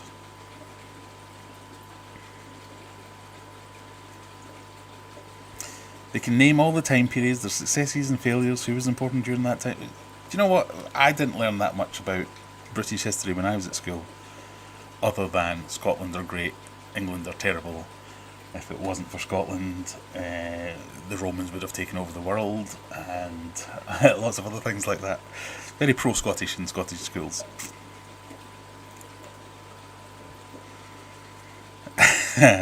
Steve drinks Guinness in winter and lager in summer. I'm getting close to the switchover. That's a good idea. As I said in the other stream the other week, I drink Guinness when I give blood. And the screwed up belief that it gives me the extra iron and replenishes my blood.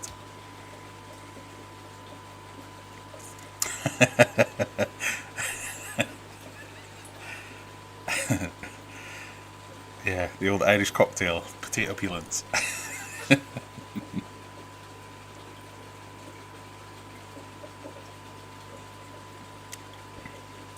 Are you drinking to drown your sorrows for the Queen?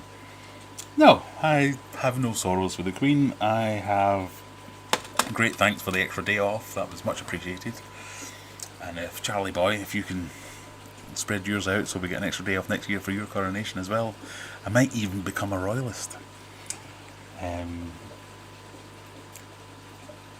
No, I mean, it's sad and all, an old lady died, but it's more of a celebratory thing, I guess.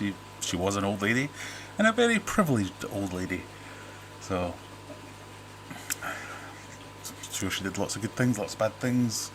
I'm no kind of royalist. I was fascinated by the pomp and ceremony of everything. Some of the traditions that were obviously hundreds and hundreds of years old. Some of the traditions which were brand new and will live for hundreds and hundreds of years, maybe. But like I say, I'm not a royalist. I'm not an anti-royalist. I'm kind of agnostic when it comes to the royals. But yeah, I was fascinated by everything, just watching all the TV coverage and all that kind of stuff. And obviously, I watched the funeral. I watched a lot of the coverage. Just had it on the background. Just like, well, but it's never going. It's something that's been around for my entire life, and most people I know is something that's been around for their entire lives. And it's just changed like that. Oh, new money, new post boxes. Obviously, those things aren't going to change like that, but it's just, that's done. We're on to the next one. Yeah, that's might not. I might catch another one because Charles is an old guy. But yeah, that's just like, it's potentially a once in a lifetime event. It's very strange just thinking about it in those kind of timescales and those kind of terms. So I'm not having a weep. I would never think of going down to Buckingham Palace to pay my respects or throw flowers at the cortege or any of that kind of nonsense. But yeah, it's a thing. It's an event. It's history. It's history being made. It's history being reenacted. This is what happened to old kings and queens in large. So yeah, it was interesting. That's all I thought of it. Silver Creek, a homeschool. We dig it. Not for everyone though. Great for us. Why not? I think everyone had some forced homeschooling over the last couple of years, whether they wanted to or not. What with COVID, certainly in this country, I don't know about the rest of the world how they handled it, but in this country it was very much like, school's closed, you have to look after your kids, here's some lesson plans and all that, and you're like, I'm doing my own job when I'm meant to do this kid teaching business, that's what we pay you for, but no, okay. I think I shared a Facebook post of me. It was like day 3 of me trying to be a teacher, and it's just me sat in the kitchen on my own with all the books and no kids because they all buggered off. I'm like, I have a newfound respect for teachers. It was quite the eye-opening experience. I don't think I have it in me to be a teacher. I think that was true before COVID and all those kind of things, and it's true of me, whether I'm talking about trying to teach my kids pre-prepared lessons or whether it's me trying to teach anyone anything. I just don't have the patience for it. It's a flaw. It's a definite flaw. But I think that one-on-one focus, attention, it's definitely beneficial if you can afford it, have the time for it, have the temperament for it, have the ability. Yeah, homeschooling can be a great thing.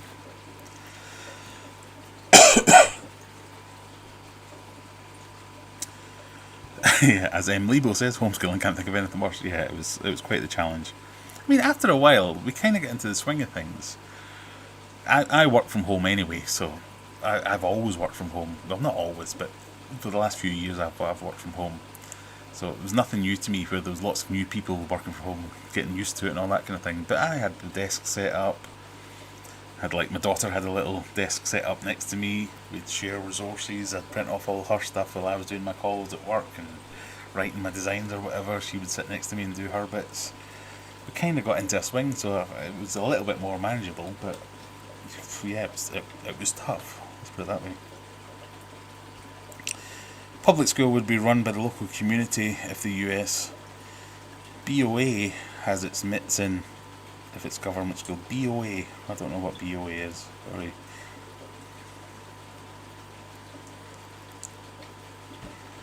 Yeah. Just because we all live in Britain doesn't mean we understand each other. There are people who could live within, let's be honest, I live near Barnsley. There's people who could live within 10 miles of me. I have no clue what they were saying to me. In fact, I have a 15-year-old son up there. Often, I'm like, what? He just makes noises come out of his mouth. And I'm like, I don't know, what are they, is that a sentence? Ugh. But regional accents over here, yeah, you can drive for an hour and be completely misunderstood or completely incomprehensible.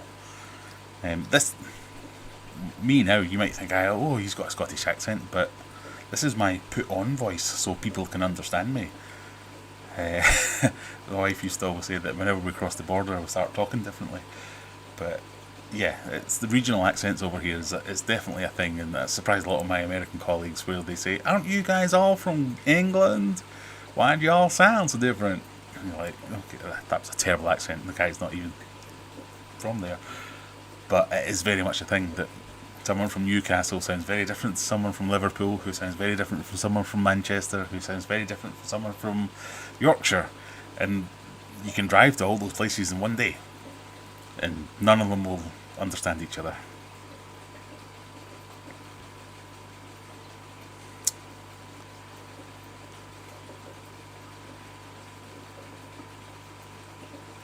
Steve says, I lived in Glasgow for a full year working for a big bank. Sorry, I've lost your comment. Where's it gone? Oh, am I this far behind again? One of the best years of my life. Loved the people and the nightlife. My brother lives in Edinburgh. He's a bit more posh than me. He's probably a drug addict if he lives in Edinburgh. Blech. Full of junkies. I did well at geography, still have no idea where anything is and no idea how to read a map. You know what, that was one of my biggest... I was quite good at geography as well, and still don't know anything about where things are. That's what I wanted to get out of geography, but show me the difference between a U-shaped valley and a V-shaped valley, I'm all over it. Cloud strategies, oh yeah, I know all about the different types of clouds. Can I find Bangladesh on a map? Well, yes I can, but I didn't learn it through geography.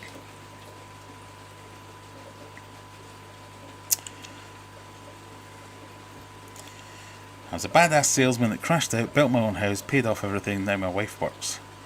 It's weird, but she was tired of being a stay-at-home mum for 10 years. Hey, good on you. Maybe we should get Silver Creek Aquatics on. He sounds like an interesting chap. I'm happy you liked the Franny Cranny. I figured the Stout would be challenging, but it's a beer to drink in a specific situation. I've done... Oh, thank you. From the stuff, so Fish Vet, or Tits McGee, as I prefer to call you. He drinks like, oh yeah, I've got this new drink. Oh yeah, what's in it? Mussels and chocolate. It's delicious. I bet it's not. So if he thinks this is a challenging one and I've done well, that's high praise indeed. Thank you very much.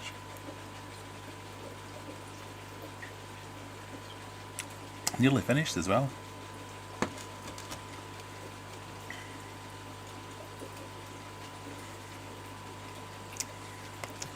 Remember that history is written by the victor. Yeah, not these days. But yes, that's very true.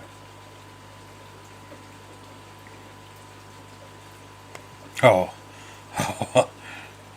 I know Scottish history from Mel Gibson. Well, that is a 100% accurate reenactment, obviously. It's basically a documentary.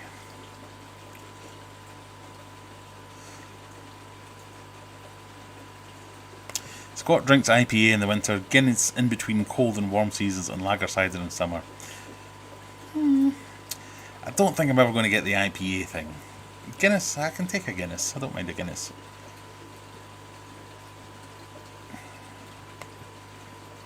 Lovely and hoppy. I think it's the hoppy thing that I don't like. Is that maybe that what the problem is? Who knows? Now. So, as much as I enjoyed watching all the stuff, I can't imagine paying for all the pomp and circumstance regarding... We're going to get political now. I can't believe people were pulled out for calling out Prince Andrew as a scumbag. So, paying for it all? Yeah, ridiculous. But then again, it does only happen once in a while. And as much as it's a lot of money, it's... I can't think of any way to defend that. It is a lot of money. It's... Yeah, it's ridiculous. But then, as one of my kids said, yeah, but all those all those policemen and army guys, they're all on overtime. That's true, so someone got something out of that. It's a lot of money. It's something that gets well rehearsed and well practiced. It is pomp and circumstance. I mean, there's no practical reason to do these things. I think Prince Charles, or King Charles as he's known now, has said that his coronation is going to be a bit scaled back because he feels wrong doing it in a time where people are struggling to pay their energy bills, or the cost of living is being classed as a crisis. It's a big thing. So yeah, in that arena or theatre or all that going on at the time, it was a bit jarring. And I can't believe people were pulled out for calling Prince Andrew a scumbag. Me neither. What I can't believe is the guy that pulled him out. 'Cause that was just a member of the public that grabbed him and hauled him over the thing, gave him a bit of a pasting, and as soon as the police turned up, legged it. Can't believe they're not going after him, because he is a scumbag.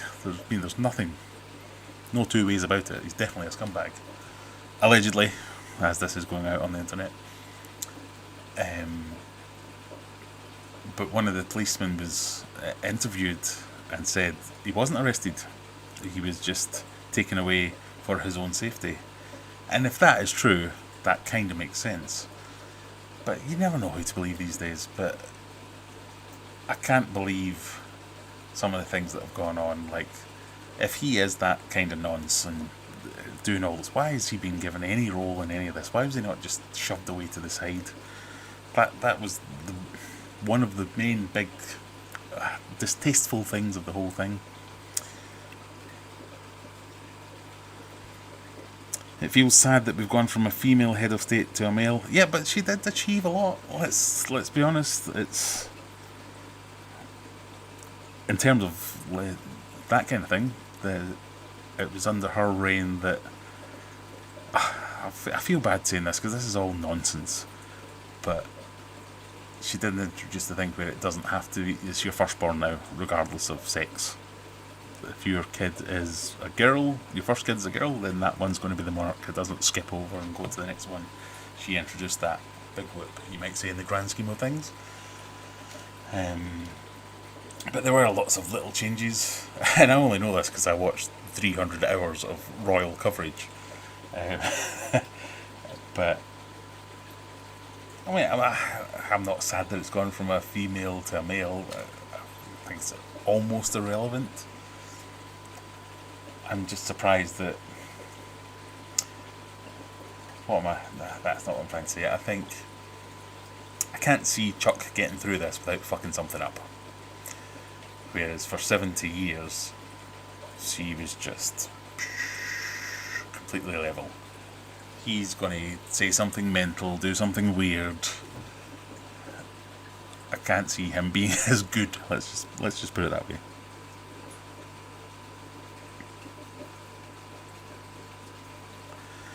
In my younger days, I was told numerous times I could pass for William.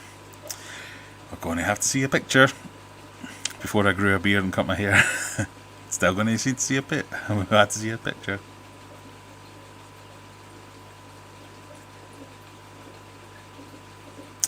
We won't get new post boxes. They'll all stay. There's post boxes around the UK. Yeah, we won't get new post boxes. They will. They have said they are going to go around and replace them, but this isn't. They're not going to go around and replace every single post box. They're not going to change all the money straight away. This will be a process that's going to get done over a number of years.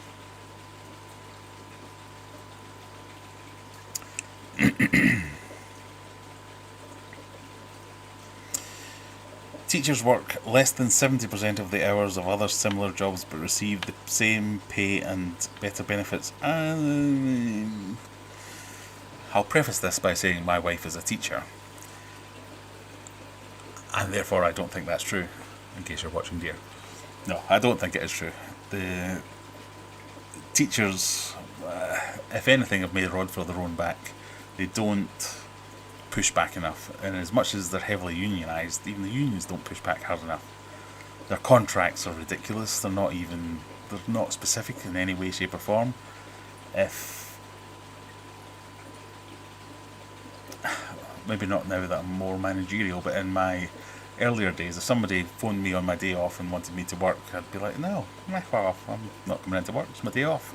Or somebody phoned me in the middle of the night and asked me to do some things, I'd be like, no, I don't have to and I'm not going to.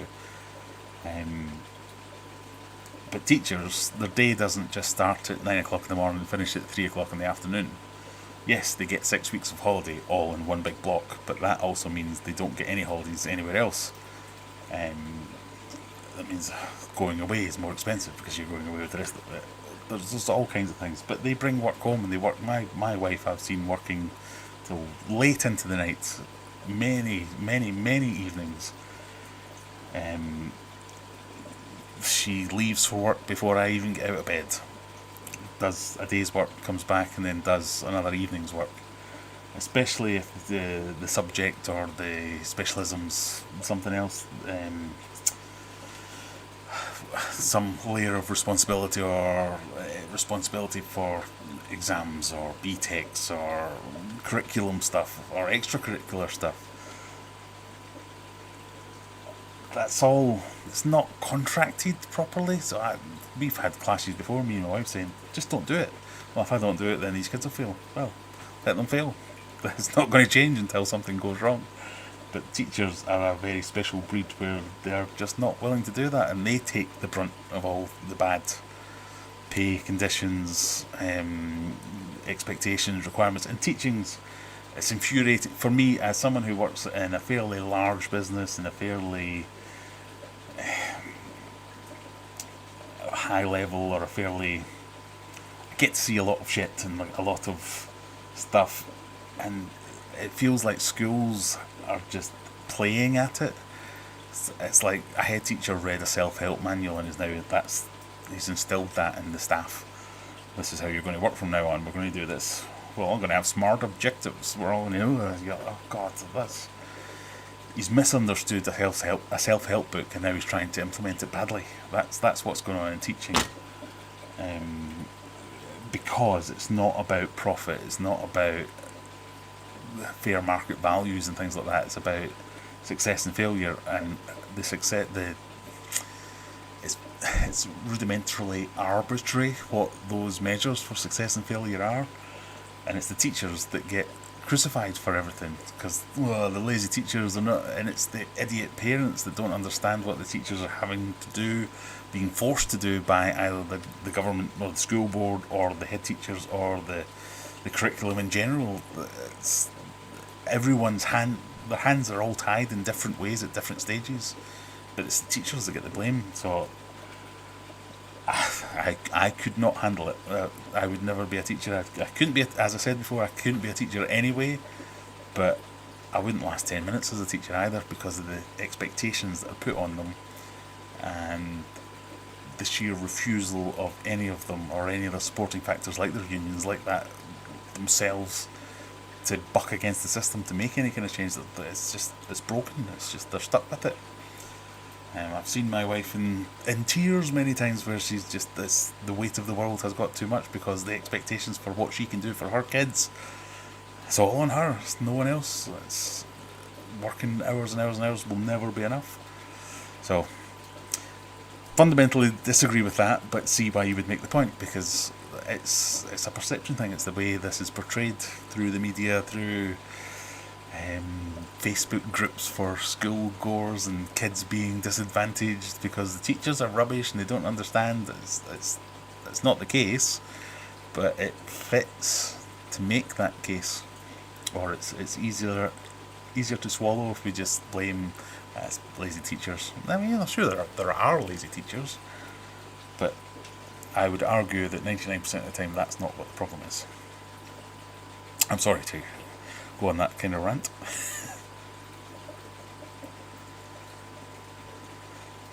Steve says, I'm a politician in Ireland and there's a fella who emails me saying he's the rightful heir to be High King of Ireland.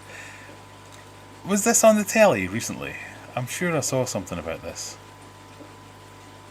Or was that a comedy show? It was about some guy.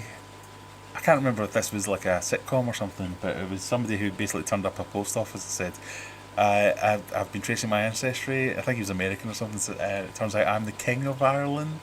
So, hey. I can't remember if it was real or if it was a program or something like that, but phew. He has official letterheads and all. Teaching, I lasted a half term teaching 16-year-olds. If I made it an hour, I'd be impressed with myself.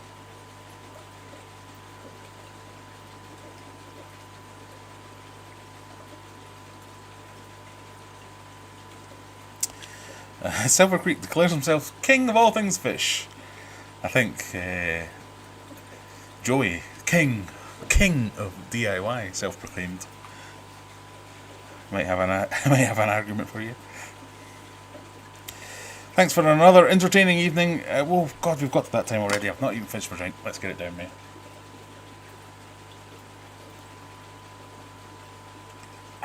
Okay, when it warms up a bit, it's not quite as nice. Oh.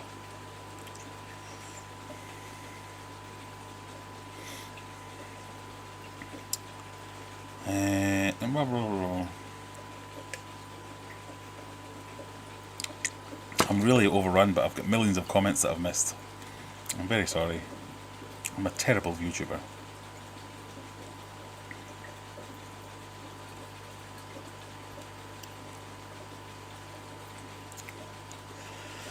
I mean,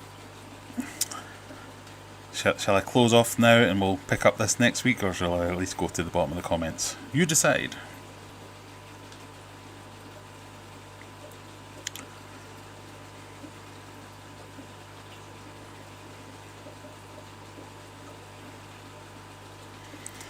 When I reach Birmingham, I know I'm in a new land and will need a translator onwards. Yeah, definitely.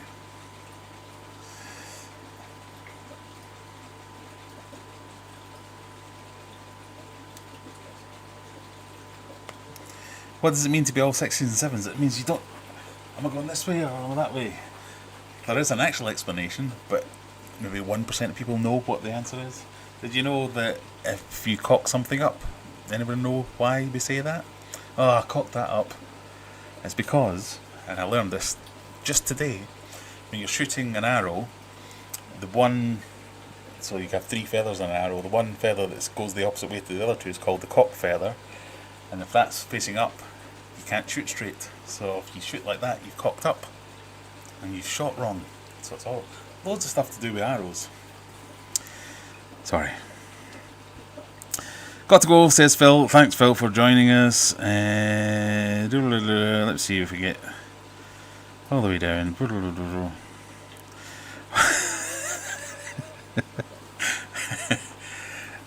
Why does the Archbishop of Canterbury sound like a Muppet? It's one of the job requirements.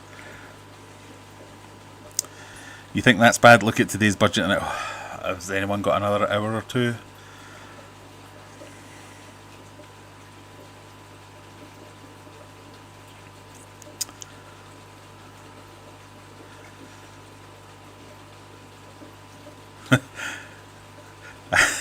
Sorry, I just saw that one and it took me a while to catch up what you were talking about.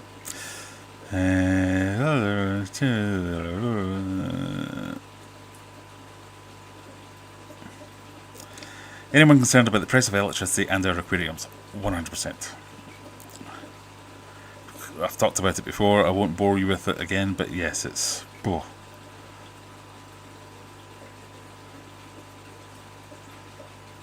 Try working in a care home. So, yeah. If you work in a care home, you have all my respect and sorrow. It's the very definition of a thankless task. Sorry, I'm scrolling past loads of things.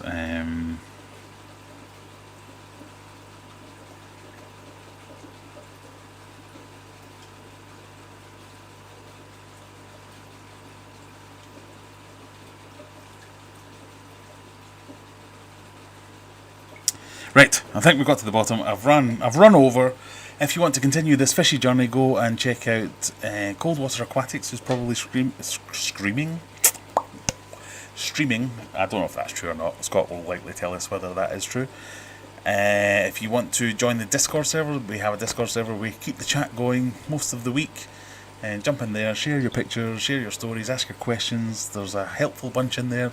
If nothing else, give me a like, give me a dislike, give me a subscribe. Go and watch one of my videos. We'll have a video out over the weekend, me talking nonsense about discus. Other than that, I'm going to say goodbye as soon as I can open the program that's disappeared on me. But I'm going to say goodbye and thank you very much for joining me. Sorry if we went off topic a little bit, but we'll leave it with that. Thanks everyone. Have a good weekend. See you next week. Bye.